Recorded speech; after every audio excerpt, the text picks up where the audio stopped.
नमस्कार दोस्तों, good morning all of you. Ram Ram सा, खम्मा गणी, जय माता जी री, नमन प्रणाम। हम राजस्थान के भौतिक प्रदेश पढ़ रहे थे। राजस्थान के भौतिक प्रदेश में हमने वेस्टर्न राजस्थान का जो डेजर्ट है उसको पढ़ चुके थे। ग्रेट इंडियन डेजर्ट का हम पूरा रीजन पढ़ चुके थे और वो भाग पढ़ने के बाद हम अरावली की तरफ आगे बढ़े थे और अरावली को हम मोटे तौर पे उनका परिचयात्मक अध्ययन हमें कर चुके थे अरावली का, कि किस प्रकार अरावली को हमने अरब सागर से प्रारंभ किया था। भूगर्भिक दृष्टि से अरावली को एएम हेरोन ने बांटा। उसको हमने बताया कि अरावली, उत्तरी अरावली, मध्य अरावली और दक्षिणी अरावली किस प्रकार उसने बांट करके अलग अलग चट्टानों का वर्णन किया। हम वापिस अरावली को कुछ भागों में बांटते हुए इनका वर्णन करेंगे। ये जो हमारा अरावली का पश्चिम भाग है, अरावली राजस्थान को दो असमान अलग अलग भागों में बांटती है। दो असमान अलग अलग भागों में बांटती है। अरावली का जो पश्चिमी भाग है उसमें टोटल 13 जिले आते हैं। कितने जिले? 13 जिले।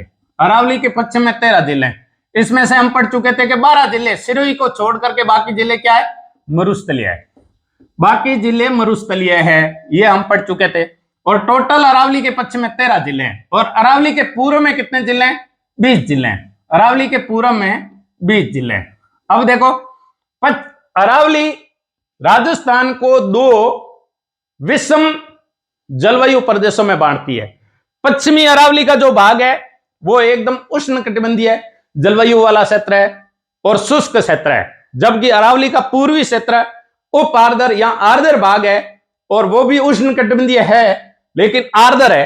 तो इस प्रकार दो विषम परिस्थितियों वाले, दो विषम जलवायु प्रदेश में अरावली बांटती है। अरावली तानपुरे के समान है। इसका जो भाग है वो तानपुरे के समान है अरावली।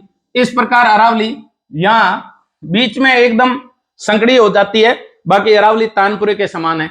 इसका भूगर्भिक दृष्टि से सबसे पहले अध्ययन किया था 1923 में एएम ह्यूरोन ने। वो आर्कियोलॉजिकल सर्वे ऑफ इंडिया के अध्यक्ष भी रहे और 1923 में उन्होंने भूगर्भिक दृष्टि से, यानी अरावली मूल रूप से जब अरावली प्री कैम्ब्रियन काल में, आज से 65 करोड़ वर्ष पहले अरावली बनी, उस समय, क्योंकि ये अपलेशियन जो यूएसए, संयुक्त राज्य यूनाइटेड स्टेट ऑफ अमेरिका, संयुक्त राज्य अमेरिका की अपलेशियन पर्वतमाला के समान है। संयुक्त राज्य अमेरिका में उत्तर पूर्व से दक्षिण पश्चिम की तरफ अपलेशियन फैली है और उसमें जो तत्व पाए जाते हैं, उसमें जो पदार्थ पाया जाता है, उसका जो भूगर्भिक दृष्टि से जो मटेरियल उठ करके जमीन पर आया, उनमें कौन कौन सा पदार्थ है, उनकी चट्टानें कैसी है। तो इसी प्रकार का अध्ययन एएम ह्यूरोन ने हमारी अरावली पर्वतमाला का भूगर्भिक दृष्टि से अध्ययन किया और उन्होंने यह बताया कि उत्तरी अरावली और मध्य अरावली, इनमें सर्वाधिक जो पदार्थ चट्टानें पाई जाती है, वो चट्टानें पाई जाती है वो है क्वार्टजाइट चट्टानें। क्वार्टजाइट चट्टानें, क्वार्टजाइट चट्टानें। जो जो हम उत्तर पूर्व से दक्षिण पश्चिम की तरफ बढ़ते हैं तो क्वार्टजाइट के साथ में इनमें फाइलाइट की भी चट्टान है, लेकिन जो जो हम उत्तर पूर्व से दक्षिण पश्चिम की तरफ जाते हैं तो इसमें ग्रेनाइट तत्व की अधिकता होती जाती है। ग्रेनाइट पदार्थ की, ग्रेनाइट चट्टानों की अधिकता होती जाती है। तो अरावली के पश्चिम में 13 जिले हैं और अरावली के पश्चिम में राजस्थान का 60% क्षेत्रफल स्थित है। अरावली के पश्चिम में कितना है? 60% क्षेत्रफल स्थित है और अरावली के पूर्व में 40% राजस्थान का क्षेत्रफल स्थित है। कुल क्षेत्रफल का 40% क्षेत्रफल अरावली के पूर्व में स्थित है। कुल जनसंख्या का 40% भाग पश्चिमी अरावली के पश्चिम भाग में और कुल जनसंख्या का 60% अरावली के पूर्व भाग में। तो इस प्रकार अरावली विषम जलवायु और जनसंख्या की दृष्टि से, क्षेत्रफल की दृष्टि से राजस्थान को दो सम्मान असम्मान भागों में बांटने का जो कार्य करती है वो अरावली करती है। और अरावली तानपुरे के समान कर्णवंत राजस्थान में उत्तर पूर्व से दक्षिण पश्चिम में फैली है। हमने ये बताया कि ये खेड़ बर्मा या खेड़ बर्मा पड़ता है। खेड़ बर्मा पालनपुर से प्रारंभ होती है। खेड़ बर्मा पालनपुर से प्रारंभ होकर के ये दिल्ली की रायसेना हिल तक फैली है। ये दिल्ली की रायसेना हिल तक फैली है। रायसेना हिल में हमने ये बताया कि राष्ट्रपति भवन, जिसे लुटियंस की दिल्ली कहा जाता है, लुटियंस ने राष्ट्रपति भवन का वास्तुकार था, दिल्ली का वास्तुकार लुटियंस है, तो वहां का जो राष्ट्रपति भवन है वो, और इसके बाद में क्योंकि लॉर्ड इरविन इसमें सबसे सर्वप्रथम बैठने वाला गवर्नर जनरल था भारत का, जो नेहरू यूनिवर्सिटी है, जवाहरलाल नेहरू यूनिवर्सिटी, जो भारत की मानी जानी यूनिवर्सिटी है, जिसके अंदर सबसे ज्यादा जिसने आईएएस दिए, आईपीएस दिए, आईसीएस दिए और सबसे ज्यादा राजनीतिज्ञ दिए, वो यूनिवर्सिटी जिसमें कोई भी एडमिशन लेना अपने खुद को गौरवान्वित महसूस करता है, और वो उस यूनिवर्सिटी की बिल्डिंग है, वो रायसीना हिल पे बनी है। तो रायसीना हिल इस अरावली पर्वतमाला की अंतिम उत्तर पूर्व की पहाड़ी है। रायसीना हिल राजस्थान की सबसे अंतिम पहाड़ी है, वो है हमारी खेतरी सिंगाना का निम्बस पहाड़ी। निम्बस पहाड़ी लास्ट पहाड़ी है, और इधर ये राजस्थान में प्रारंभ होती है, वो हमारी होती है सिरोही से, सिरोही की पहाड़ियों से, सिरोही की पहाड़ियों से। ये टोटल 692 किलोमीटर लंबी है। कहां से? रायसीना हिल से लगा के खेड़ बर्मा तक ये 692 किलोमीटर लंबी है, लेकिन ये राजस्थान में 550 किलोमीटर लंबी है। यानी ये 80% लगभग ये राजस्थान में। हमने ये भी पढ़ा कि ये सबसे मध्य में सबसे एकदम संकड़ी है, और उदयपुर में ये सर्वाधिक चौड़ी है। इसको उदयपुर में आड़ावट्टा कहा जाता है, अरावली को अड़ावली कहा जाता है, क्योंकि ये आड़ी है राजस्थान में, इसलिए अड़ावली कहा जाता है। ये असमान भागों में भी बांटती है, उसका ये भी वर्णन किया जाता है। आगे हम देखो, अरावली को 3 भागों में बांटते हैं, और इन 3 भागों को हम एक एक करके बड़ी शांति से, जहां आपका कंसेप्ट क्लियर हो जाए और आपको ऐसा लगे कि ज्योग्राफी की शानदार और जानदार क्लास है और हमें कुछ नया सीखने को मिला, तो आप इसे शेयर, सब्सक्राइब और लाइक जरूर करें। दोस्तों में सबसे ज्यादा इसे सब्सक्राइब करवाना है, आप इसे अपना स्टेटस बनाना है। इस मेरे वीडियो को स्टेटस बना करके आप हमारा जो परिवार है उसकी मेंबरशिप आपको बढ़ाने का आपके ऊपर, आपके कंधों पर मैं उत्तरदायित्व सौंपता हूं, आपके कंधों पे मैं भार सौंपता हूं, आपके कंधों पे मैं दायित्व सौंपता हूं कि ये एक मित्र का कार्य है। आप इसे होली के रंगों की भांति फैलाओगे, आपके जीवन पथ के रंग, खुशियों के रंग हमेशा भरे रहे। ऐसी होली पर मैं आपके लिए शुभकामना देते हुए, मैं मेरा जो कार्य है वो बखूबी करने के लिए मैं आप दोस्तों को मेरा भाग बनाता हूं कि आप इसे अपना निजी कार्य समझ करके इसे शेयर करें और सब्सक्राइब करावें। देखो, अरावली को हम इसे अध्ययन अध्यापन की दृष्टि से 3 भागों में बांटते हैं। खेतरी सिंगाना की पहाड़ियां से लगा करके यहां हमारा, जहां जयपुर, अजमेर और नागौर, जहां नागौर, अजमेर और जयपुर मिलता है, वहां एक झील है सांबर झील। सांबर झील राजस्थान की सबसे बड़ी झील है और खारे पानी की भी सबसे बड़ी झील है। भारत की खारे पानी की दृष्टि से सबसे चिल्का झील उड़ीसा के बाद में दूसरी सबसे बड़ी झील है सांबर झील, चिल्का झील। लेकिन आंतरिक दृष्टि से, आंतरिक भाग में खारे पानी की भारत की सबसे बड़ी झील है सांबर। चिल्का झील समुद्र के किनारे आई है, इसलिए उसे क्याल लेगुन के नाम से जाना जाता है। यदि क्याल और लेगुन को हटा दिया जाए तो आंतरिक भागों में, और वो ही वायु अपर्दन के कारण एक बालसन के रूप में स्थित है सांबर झील। सांबर से लगा करके खेतरी सिंगाना तक की पहाड़ियां उत्तरी अरावली कहलाती है, उत्तरी अरावली कहलाती है, उत्तरी अरावली कहलाती है। अब इसको बांटने का आधार यह है कि इसमें जो चट्टानें पाई जाती है, वो सर्वाधिक चट्टानें पाई जाती है वो है फाइलाइट प्लस क्वार्टजाइट। फाइलाइट और क्वार्टजाइट की चट्टानें पाई जाती है, उनके कारण इसको बांटा जाता है कि उत्तरी अरावली। सांबर झील से लगा करके ये खेतरी सिंगाना तक, राजस्थान के अरावली क्षेत्र में जो जिले स्थित है उनका वर्णन करेंगे जब सिरोही, राजस्थान का जिसमें अरावली स्थित है सिरोही, सिरोही के बाद में ये उदयपुर, उदयपुर भी अरावली में स्थित है। डूंगरपुर, इसमें भी अरावली स्थित है, डूंगरपुर में अरावली स्थित है। केवल बांसवाड़ा को छोड़ दो, दक्षिण में बांसवाड़ा नहीं है। प्रतापगढ़ में भी अरावली है, फिर चित्तौड़गढ़ में भी अरावली है, चित्तौड़गढ़ में अरावली है। उदयपुर पूरा अरावली का ही भाग है। फिर राजसमंद, राजसमंद में अरावली पर्वतमाला स्थित है। भीलवाड़ा में अरावली पर्वतमाला स्थित है, भीलवाड़ा। इधर हमारा जो भाग पड़ता है वो पाली, पाली की पूर्व की पहाड़ियां पूरी अरावली है, और पाली से जो नदियां निकलती है और पश्चिम की तरफ बहती है, कुछ नदियां अरावली की जो पाली से होकर के बहती है वो अरावली को दो भागों में काटती भी है। जैसे लूणी नदी जो अजमेर से निकलती है और अरावली को दो भागों में बांटती भी है। पाली के बाद में अजमेर। हम ये पढ़े थे कि अजमेर में अरावली सबसे संकड़ी है, लेकिन सबसे चौड़ी उदयपुर में। यदि भागों में पूछी जाए तो उत्तर दक्षिण पश्चिम में सबसे चौड़ी है, ये भाग दक्षिण पश्चिम में। जब हम इस प्रकार बांटते हैं कि ये नॉर्थ, ये साउथ, ये ईस्ट, ये वेस्ट, तो अरावली ऐसे फैली है। अरावली उत्तर पूर्व से दक्षिण पश्चिम की तरफ फैली है, और दक्षिण पश्चिम में अरावली सर्वाधिक चौड़ी है, और वो चौड़ी है वो उदयपुर में सर्वाधिक चौड़ी है। गुजरात तक आते आते ये गुजरात की सीमा पे सर्वाधिक चौड़ी हो जाती है। और अरावली सबसे संकड़ी, क्योंकि अरावली एक पर्वतमाला है, एक माला के रूप में, एक दीवार के रूप में ये राजस्थान में आड़ी फैली हुई है, और राजस्थान को दो अलग प्रकार की जलवायु प्रदेशों में बांटती है। उष्ण कटिबंधीय शुष्क जलवायु और उष्ण कटिबंधीय आर्द्र और उप आर्द्र जलवायु में बांटती है, मोटे तौर पे बता रहा हूं।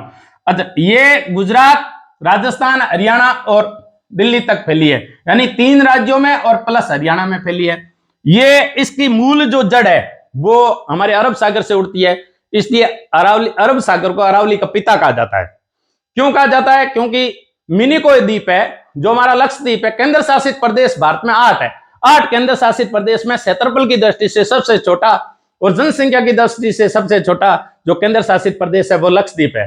और लक्षद्वीप एक ही लोकसभा क्षेत्र पड़ता है लक्षद्वीप में। लक्षद्वीप का सबसे दक्षिणी जो द्वीप है, जो मालदीव को अलग करता है 8 डिग्री चैनल द्वारा, उसके एकदम जस्ट 8 डिग्री चैनल के एकदम जस्ट उत्तर में स्थित है मिनिकोय द्वीप। मिनिकोय द्वीप से लक्षद्वीप शुरू हो जाता है, और उस मिनिकोय द्वीप की जो पहाड़ी है उसमें वही चट्टान पाई जाती है जो हमारे अरावली चट्टान में पाई जाती है। इसलिए अरावली मिनिकोय द्वीप से प्रारंभ मानी जाती है, लेकिन वो समुद्र में डूबी हुई पहाड़ियां हैं और कहीं कहीं समुद्र से बाहर निकली हुई है। इसलिए अरावली का जो पिता है वो अरब सागर को कहते हैं। और अरावली की जो बहन है, जो अरावली के समकालीन पैदा हुई और एक ही काल में पैदा हुई, प्री कैम्ब्रियन काल में 65 करोड़ वर्ष पूर्व, वो अरावली की जो पहाड़ियां थी वो पहाड़ियां थी इस अरावली की समकालीन पैदा होने वाली अपलेशियन पर्वतमाला, संयुक्त राज्य अमेरिका की जो करणवत रूप में फैली हुई है। जैसे वाशिंगटन डीसी, न्यूयॉर्क शहर पूरे अपलेशियन पर्वतमाला के उत्तरी छोर पर बसे हैं, ऐसे ही हमारा दिल्ली अरावली के उत्तरी छोर पर बसा है। तो अरावली की बहन है वो अपलेशियन पर्वतमाला को कहा जाता है, जो संयुक्त राज्य अमेरिका में स्थित है, क्योंकि उसका काल एक ही है, निर्माण काल है ना, वो 65 करोड़ वर्ष पहले का माना जाता है, इसलिए उसको कहा जाता है। आगे देखिए कि अरावली में अजमेर के बाद में हम जब आगे बढ़ते हैं तो अरावली में अजमेर के बाद में जयपुर भी आता है, जयपुर के बाद में अलवर भी आता है। अलवर अरावली का भाग है, सिक्कर अरावली का भाग है, और झुंझुनू अरावली का भाग है। ये मोटे मोटे तौर पे ये जिले आते हैं। इसके बाद में यदि जिले आए तो पूर्वी नागौर अरावली के भाग में आता है। पूर्वी नागौर की पहाड़ियां जैसे डीडवाना वगैरह, डेगाना की पहाड़ियां वो अरावली के भाग में आ जाती है। संगमरमर की पहाड़ियां यहाँ आते आते संगमरमर हो जाता है। मध्य अरावली के जहां उत्तरी अरावली और मध्य अरावली फैली है वहां इसमें संगमरमर की मात्रा आना शुरू हो जाती है। चट्टानों में संगमरमर चट्टानें पाई जाती है। कुछ ग्रेनाइट की पहाड़ियां भी प्रारंभ हो जाती है। तो क्वार्टजाइट के बाद में संगमरमर और ग्रेनाइट है। ये जो उत्तरी अरावली है, उत्तरी अरावली, और ये उत्तरी अरावली हमारा जो दिल्ली रेंज है उसका भाग है, जो दिल्ली की रेंज की चट्टानों में पाई जाती है वो चट्टानें यहां पाई जाती है, इसलिए उसे दिल्ली रेंज कहा जाता है, दिल्ली सुपर ग्रुप कहा जाता है। और मध्य और दक्षिणी अरावली है उसे सुपर अरावली ग्रुप कहा जाता है, क्योंकि इनकी चट्टानों की मात्रा, चट्टाने की जो बनावट है वो कुछ अलग ढंग की है, उसमें कुछ पदार्थ और मटेरियल जो पाया जाता है वो अलग प्रकार का है। तो ये संगमरमर की अधिकता हो जाती है। दौसा में भी कुछ भाग में फैली हुई है, और ये अरावली और इधर से ये विंध्याचल पर्वतमाला राजस्थान के दक्षिण पूर्व से उत्तर पूर्व की तरफ मध्य प्रदेश होते हुए आगे ये बुंदेलखंड के पठार से निकलती है। इनकी जो भूगर्भीय चट्टानें वो जो आकर के मिलती है, और इनकी जो भूगर्भीय चट्टानें वो जो आकर के मिलती है वो हमारे सवाई माधोपुर में मिलती है। इसलिए सवाई माधोपुर में विंध्याचल पर्वतमाला और अरावली पर्वतमाला का संगम कहा जाता है। सवाई माधोपुर का रणथंभौर जो अभ्यारण्य है, उनके अंदर हमारे जो चट्टानों की विभिन्नता पाई जाती है। ये जो विंध्याचल पर्वतमाला है, इसमें सैंडस्टोन पाया जाता है, बालू का स्तूप जो गर्म होकर के जो सैंडस्टोन बन जाता है। जैसे हमारे करौली और धौलपुर का जो सैंडस्टोन है, जो लाल पत्थर है, बलुआ लाल पत्थर, उस बलुआ लाल पत्थर से हमारा दिल्ली का लाल किला बना हुआ है। हमारा जो संसद भवन है वो इन्हीं धौलपुर और करौली की चट्टानों से, पहाड़ियों से निकाल करके पत्थरों से बनाया गया हमारा राष्ट्रपति भवन है, लाल किला है। इसलिए यहां जो पर्वतमाला पाई जाती है वो विंध्याचल पर्वतमाला है। और ये जो डांगा क्षेत्र है, ये विंध्यन कगार भूमि का क्षेत्र है, जहां आज भी लाल पत्थर की अधिकता है। लेकिन लाल पत्थर और इधर अरावली की जो चट्टान है, उनका संगम सवाई माधोपुर के रणथंभौर अभ्यारण्य में होता है। तो इस प्रकार अरावली को हम अध्ययन अध्यापन की दृष्टि से जो 3 भागों में बांटते हैं, उनका वर्णन करते हैं कि किस प्रकार अरावली का उत्तरी भाग है। अब देखो, उत्तरी अरावली में कौन कौन से जिले आते हैं, पहले इनका वर्णन करते हैं। उत्तरी अरावली में कौन कौन से जिले आते हैं? ये हमारा राजस्थान, रटना नहीं है, आपके पास में मैप है तो मैप लेकर के बैठना है।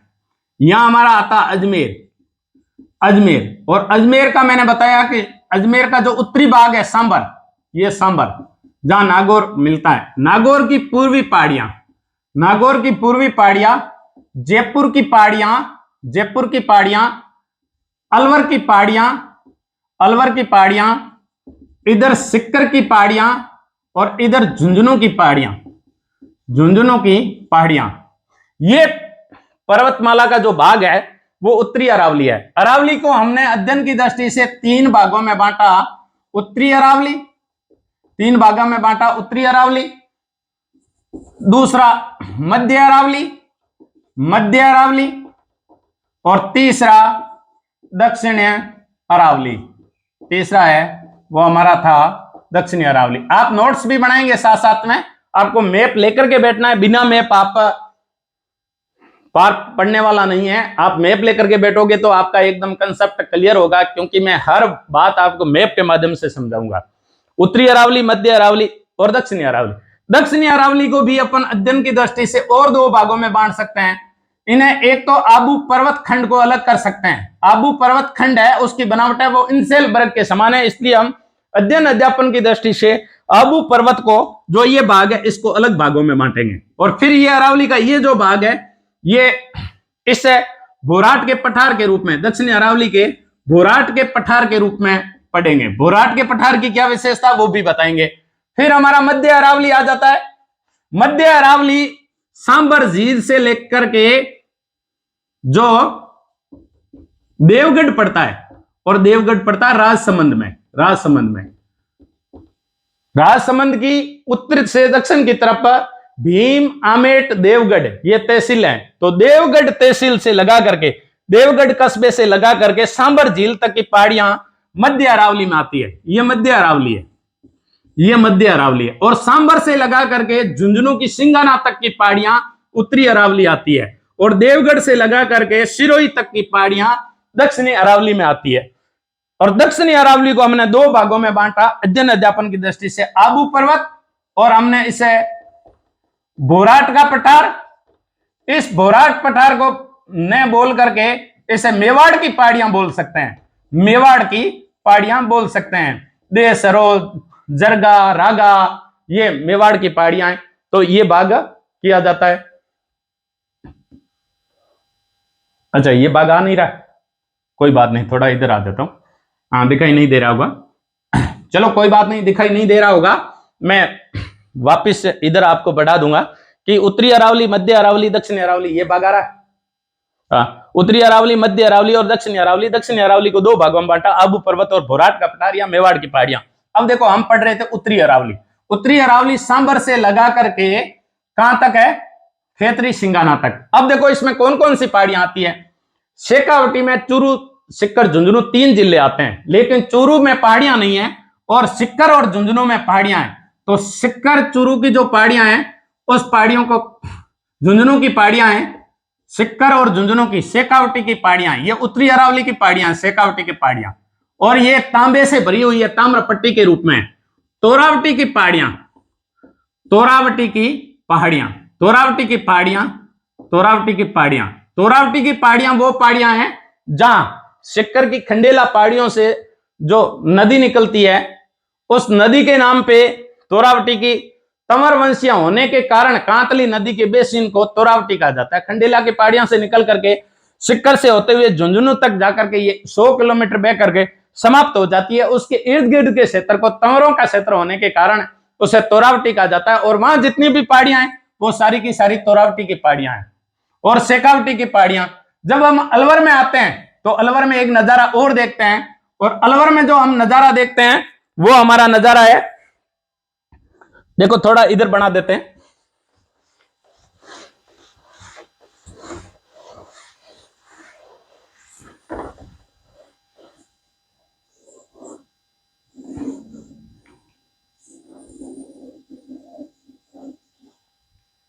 अलवर का जो नजारा है, अलवर में जो पहाड़ियों के रूप में स्थित है क्रास काका पठार, क्रास काका पठार, क्रास का पठार। ये क्रास का पठार वही है जहां हनुमान जी ने, जब वहां हनुमान जी के कहते हैं कि हनुमान जी ने अपनी पूंछ रखी थी क्रास का पठार पे, और भीम को उठाने को कहा था, क्योंकि भीम को अपने बल का अहंकार था और पूंछ नहीं उठाता। वो क्रास का पठार है। इसी क्रास का पठार के पास में काकड़वाड़ी का पठार है,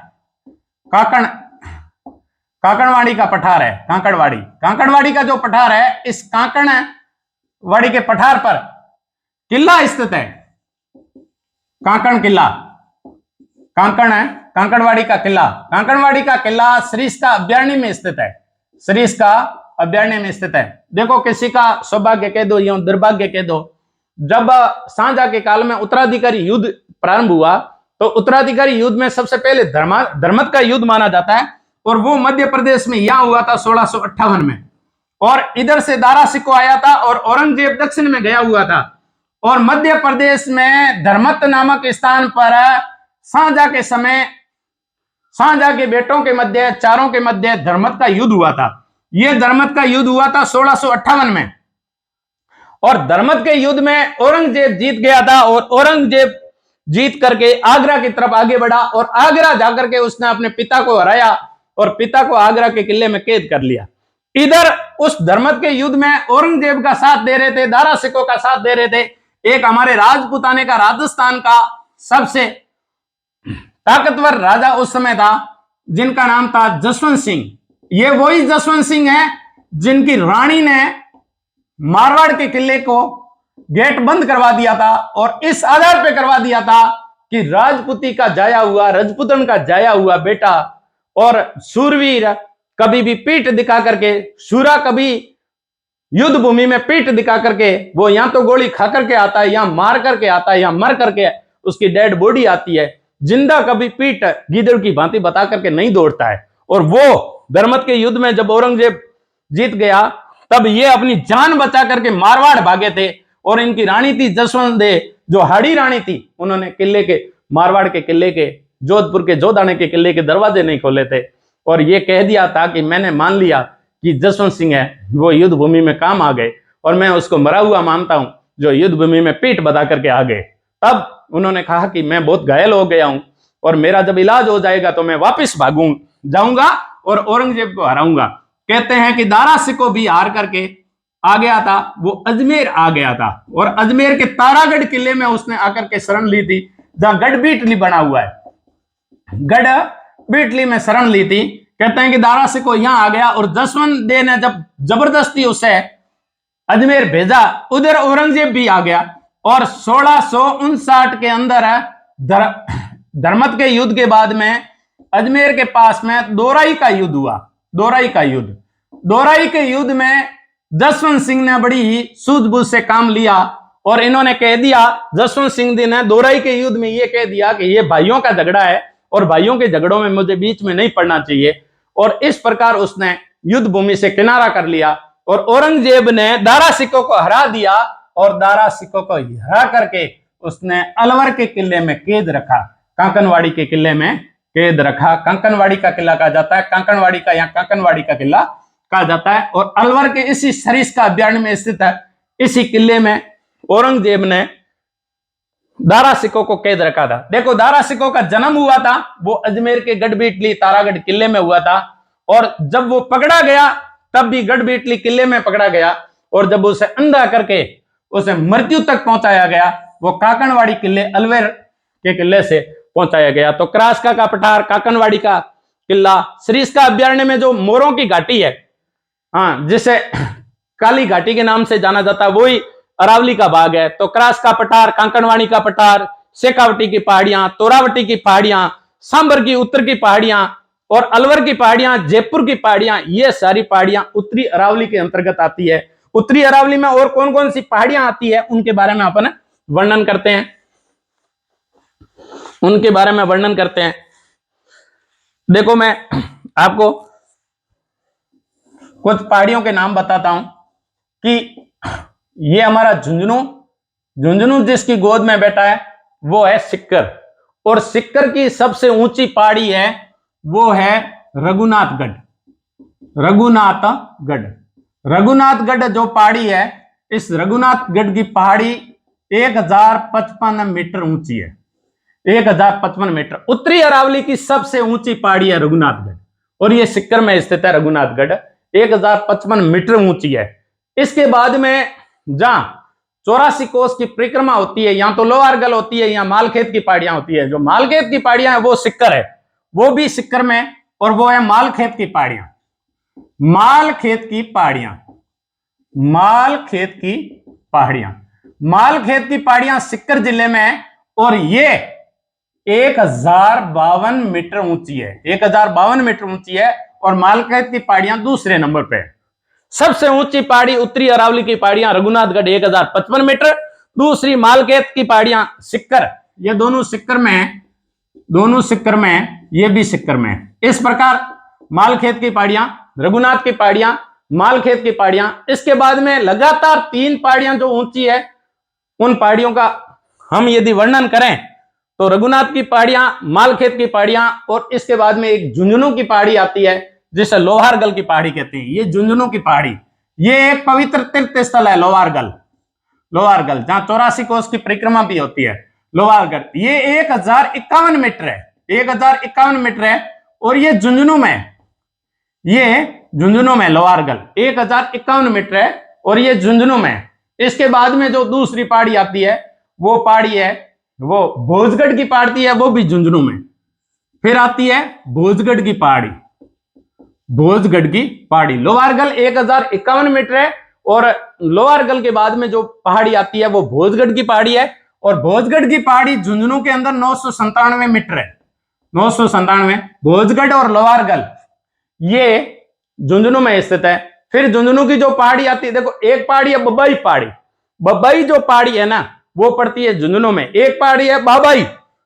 जब यदि आपको नाम आ जाए कि बाबाई पहाड़ी जयपुर में, और यदि बब्बई पहाड़ी आ जाए, बब्बई पहाड़ी झुंझुनू में, बब्बई पहाड़ी है वो झुंझुनू में, उसकी 780 मीटर है, और ये 792 मीटर है जयपुर वाली 792 मीटर ऊंची है, और ये जयपुर में है। और बब्बई पहाड़ी है वो 780 मीटर है और झुंझुनू में। तो नाम ध्यान रखना है, बब्बई और बाबाई। कई बार क्या है कि बाबाई को और बब्बई को एक ही क्वेश्चन पूछे जाते हैं, तो कहीं ना कहीं ये दिया नहीं है कि बब्बई है वो झुंझुनू में और बाबाई है वो जयपुर में। केवल बे और बा का फर्क है, तो इतना अपने को अंतर ध्यान रखना चाहिए। इसके बाद में हम अलवर की जब पहाड़ियों में आते हैं तो बेरांच की पहाड़ियां हैं। बेरांच की पहाड़ियां अलवर 792 मीटर है, बिलाली की पहाड़ियां 775 मीटर है, सरिस्का अलवर 667 मीटर है, और सीरावास अलवर है वो 651 मीटर है, और भानगढ़ की पहाड़ी है जो अलवर 649 मीटर है। इस प्रकार बेरांच, बिलाली और सरिस्का, बेरांच की जो पहाड़ियां हैं अलवर के अंदर जब हम आएंगे तो एक पहाड़ी आती है बेरांच की पहाड़ी। बेरांच की पहाड़ी की जब हम ऊंचाई की बात करें तो बेरांच है वो 792 मीटर है। कितनी? 792 मीटर है बेरांच की पहाड़ी, 792 792 मीटर है। भैरांच के बाद में बिलाली की पहाड़ी आती है, वो भी अलवर के अंदर है और 775 मीटर है। बिलाली की पहाड़ी, बिलाली की पहाड़ी ये भी अलवर में है और ये 775 मीटर है। बिलाली की पहाड़ी, भैरांच की पहाड़ी, बिलाली की पहाड़ी। इसके बाद में सरिस्का की पहाड़ी आती है, जो सरिस्का अभयारण्य के अंदर स्थित है, जो राजस्थान का सबसे दलदली भाग है सरिस्का और दिल्ली मार्ग पर स्थित है। उस सरिस्का की पहाड़ी 667 मीटर है। फिर आती है सरिस्का की पहाड़ी, सरिस्का अभयारण्य में, सरिस्का की पहाड़ी सरिस्का अभयारण्य में और 667 मीटर है, 667 मीटर है। इसके बाद में आती है सिरावास की पहाड़ी, सिरावास की पहाड़ी ये भी अलवर में, सिरावास की पहाड़ी, सिरावास की पहाड़ी, सिरावास की पहाड़ी 667 और 667 के बाद में जो सिरावास की पहाड़ी है वो 651 मीटर है।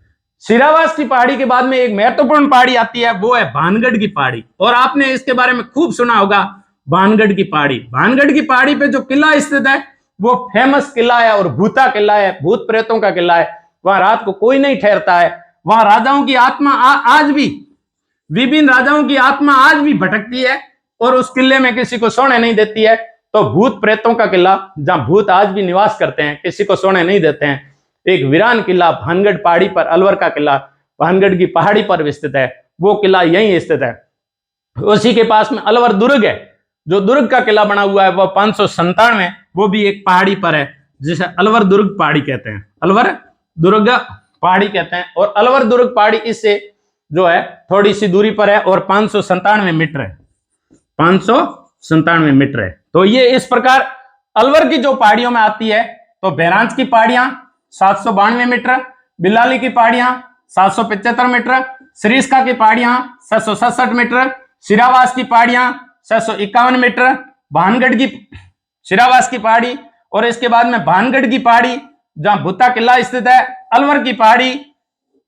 इस प्रकार भानगढ़ की पहाड़ी 649 है, सिरावास की पहाड़ी 651 है और अलवर का दुर्ग 597 मीटर है। तो इस प्रकार ये अलवर की पहाड़ियां, यदि आपको पूछ लिया जाए कि निम्न में से कौन सी पहाड़ी अलवर में नहीं है, तो आपको याद रखना है भैरांच की पहाड़ी, बिलाली की पहाड़ी, सरिस्का की पहाड़ी, सिरावास की पहाड़ी, भानगढ़ की पहाड़ी और अलवर दुर्ग की पहाड़ी। जहां जयपुर, अलवर और झुंझुनू और सिक्कर का नीम का थाना मिलता है, वो एक पट्टी है। एक तो पट्टी है लोहे पट्टी और एक पट्टी है वो तांबा पट्टी। ताम्र पट्टी के रूप में खो दरीबाकार जो क्षेत्र है वो खूब जाना जाता है। तो खेतरी सिंगाना का जो क्षेत्र है वो जाना जाता है।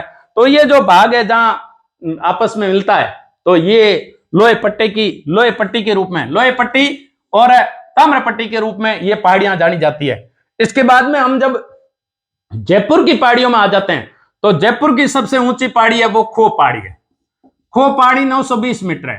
खो पहाड़ी 920 मीटर है। खो के बाद में पहाड़ी हमने पढ़ी बाबाई, ये बाबाई पढ़ी, बाबाई हमने कह दिया कि बाबाई पहाड़ी। तो बाबाई पहाड़ी के बाद में हमने जो पढ़ा वो था बरवाड़ा की पहाड़ियां।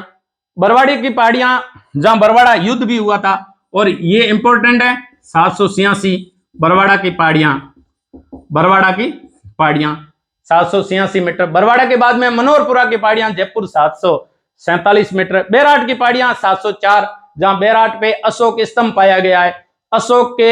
अशोक ने धम्म और संघ की शरण ली थी। ये अशोक के बौद्ध होने का सबसे उच्च प्रमाण और उच्च कोटि का प्रमाण माना जाता है। वो बेराट के पहाड़ियां में स्थित है।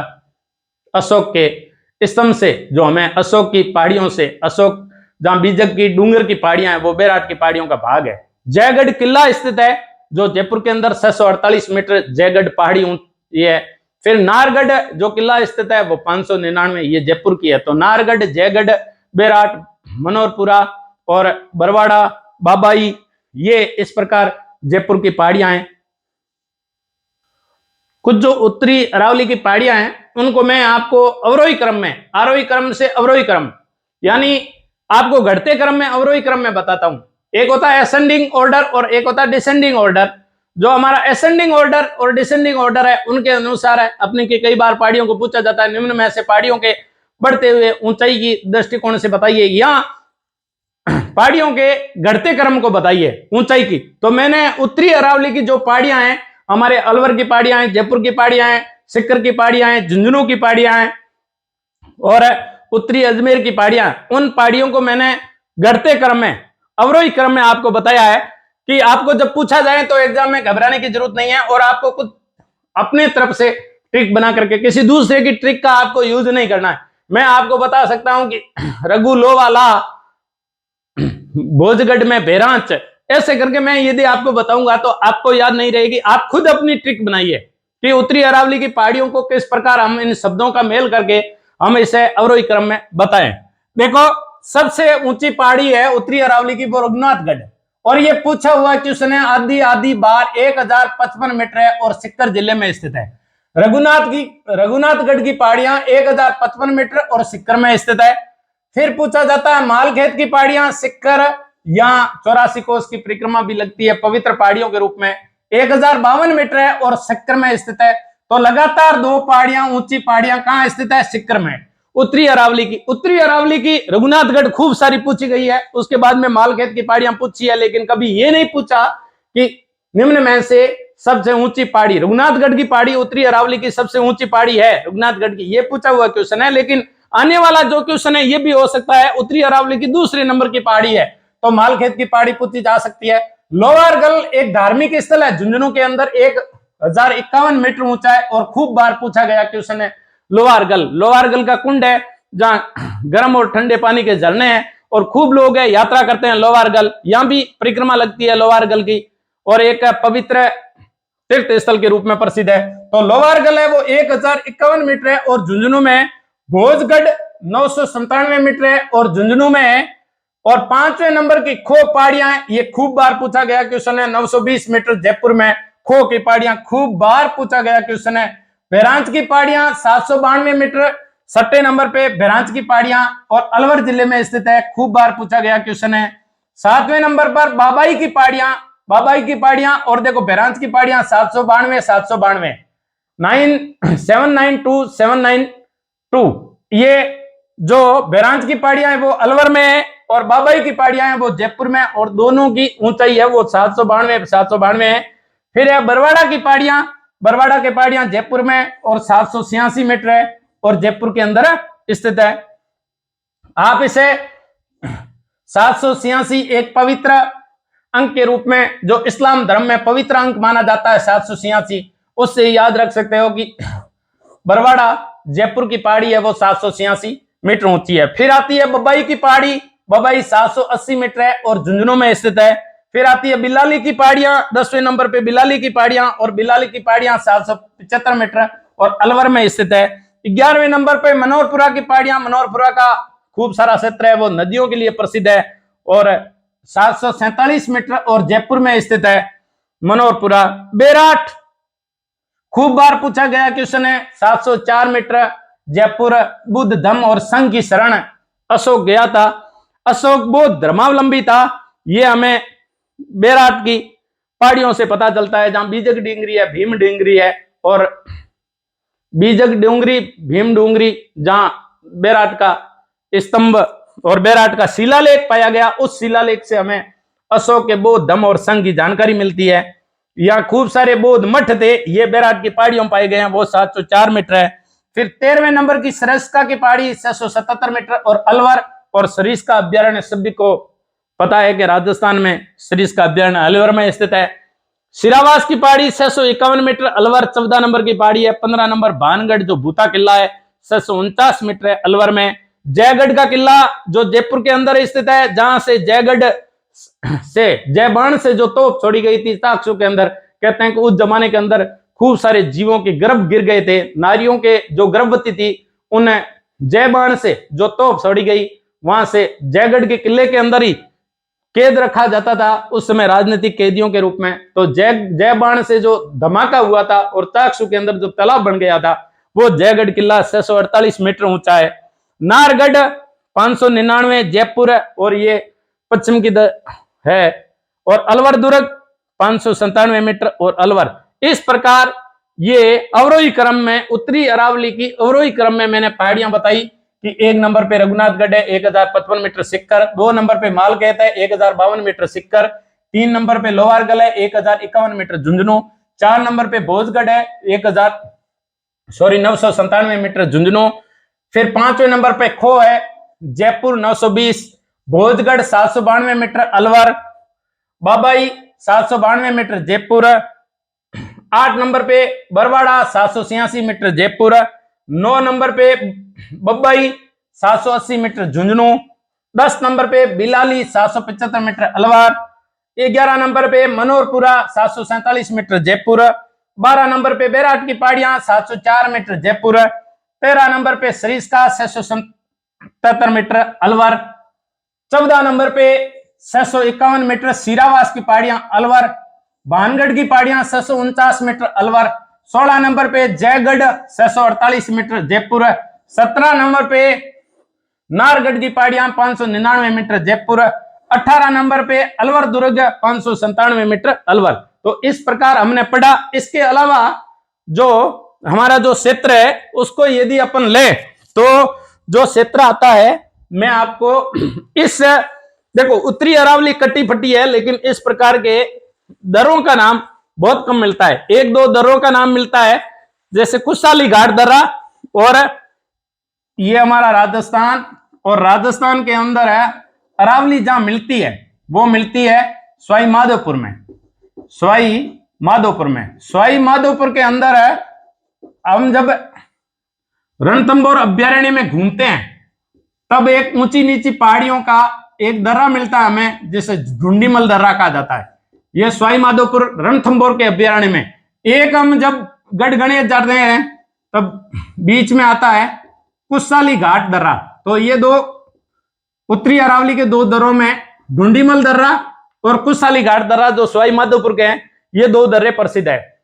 सबसे ज्यादा अरावली मध्य अरावली है, वो कट्टी फटी है, और उसमें जो दर्रे पाए जाते हैं 2 पहाड़ों के मध्य नीचा स्थान जहां से सड़क मार्ग गुजर सकता है, पैदल रास्ता गुजर सकता है, कारवां गुजर सकता है, और व्यापारियों को उस समय रास्ता गुजरता था, उसे नाल कहा जाता है। राजस्थान में 2 पहाड़ियों के बीच के नीचे का स्थान जहां रास्ता गुजरता है उसे नाल कहा जाता है, लेकिन भारत लेवल पे अपन उसको जब कहा जाता है उसे दर्रा कहा जाता है। राजस्थान में उसे घाट भी कहा जाता है। तो इस प्रकार मध्य अरावली में खूब सारे घाट है, खूब सारे दर्रे है, और दक्षिणी अरावली में भी, क्योंकि यहाँ अरावली है वो रेगुलर है दक्षिणी अरावली, तो मध्य अरावली में सर्वाधिक दर्रे पाए जाते हैं, नाल पाए जाते हैं, घाट पाए जाते हैं, और दक्षिणी अरावली में उसके बाद में सर्वाधिक घाट और दर्रे पाए जाते हैं। उत्तरी अरावली के अंदर घाट और दर्रे कम है, टूटी फूटी पहाड़ियों के रूप में। तो 2 दर्रे जो प्रसिद्ध है हमारे सवाई माधोपुर के जो जंगलों में है और सवाई माधोपुर के रणथंभौर अभ्यारण्य में, एक है ढूंढीमल दर्रा, एक है कुशाली घाट दर्रा।